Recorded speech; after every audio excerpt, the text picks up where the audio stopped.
Ebra NDC aban baaye no se ewoso yi asoafo ahodo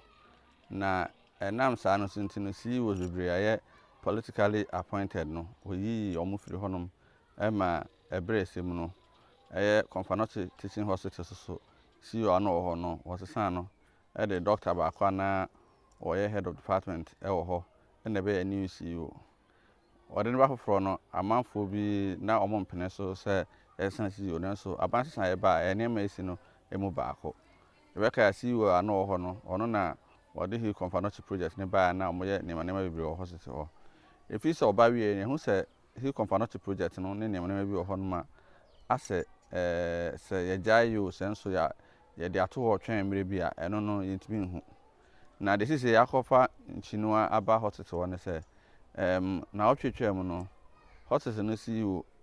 de letter bi ba ifri se omo se accident and emergency unit na hospital ho no na se asem two people to pura ba de hospital omo se o se fa nipa aduasan so 37 na se no mo nipa aduasan ba ko 61 na ho ama nipa be aduasa 30 di line so a enye nromo so ntromo se enam sa nti no sa wunya problem bi sa omo pese okupe be foforo na de kon fi so de ba Confanoche omunya ba bia ombeji wato asem ne ba nipa bibiri church omadweno ho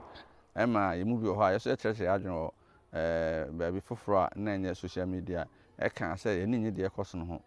fi se aban ba ye no na hospital wo sewia na aban wo twa mu no se wawie hospital no to da omo se electricity ni ho to da omo se kwan na ko na nje bi mu so se wo achichiri dodo GCB esudan ben ho ansa na asase yusu oko military hospital wo afere so a eno so omo kan se mi se 94% complete 95% complete eno nkro no ba he o chief executive tu aneka your security men omo hwe ho na so still pefen sabe nya mi sabia na no ofori krom similar to na si wo honom no so hospital wo ho eno so bia no around election time no pefen sabe no enya operational because on person say ne bia akoso honom a bia eno no ho no intimi nya adwuma nti ya say Confanoche so saase nweti especially because project sectors of Confanoche nyina no aban sheda nya ho bibia pefen sabe no nti afi over the weekend no ne hu say letter aba Friday ne say Minister for Health Kwabena Mintah Kando say was suspended CEO of Confanoche for 2 weeks say wa twena san say onko tina nchen na otwemienu say this letter ne ba if say ade a President John Mahama aka say on so sa na man so certain bia no emergency any first aid healthcare delivery there available mo bia also bia timi courses a ni kwa say pam no e wo sa na man ho ode ba ya na me da na ete say a doctor for mo Confanoche so de krata bia ba say omo so edomo na de gu ho omo nya adwuma wo suspension ho nti kwasi ara na hu say a nurse for so de omo de abeka ho ema kwasi ara na adwono na ete say Ashanti regional minister so abeka so one omo akasa ma omo ati ase say omo ba adwuma interestingly Ashanti regional minister no ono aso so ye doctor wo no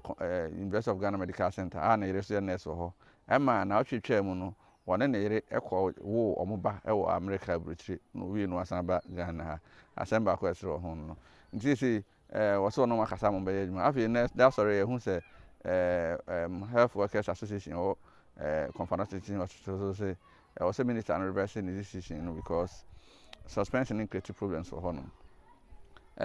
say wo adwen chiro say wo de ekoso ho no odwen say CEO na asem no kan na ne kwan so ano no we say health minister disciplinary measure na ode ba no esefata ana say otwen ne mu too much ana hu ne say ade ekoso no aban na so no enye hospital no trewa adwen if say na doctor no onye new person ho no doctor or hospital ho ma no head of department dada and sankra no be CEO nti province ho na onim dada na me mitrim no de we ni bredi kan ma say hospital no de krata ba bon tran be kan so mutumi nye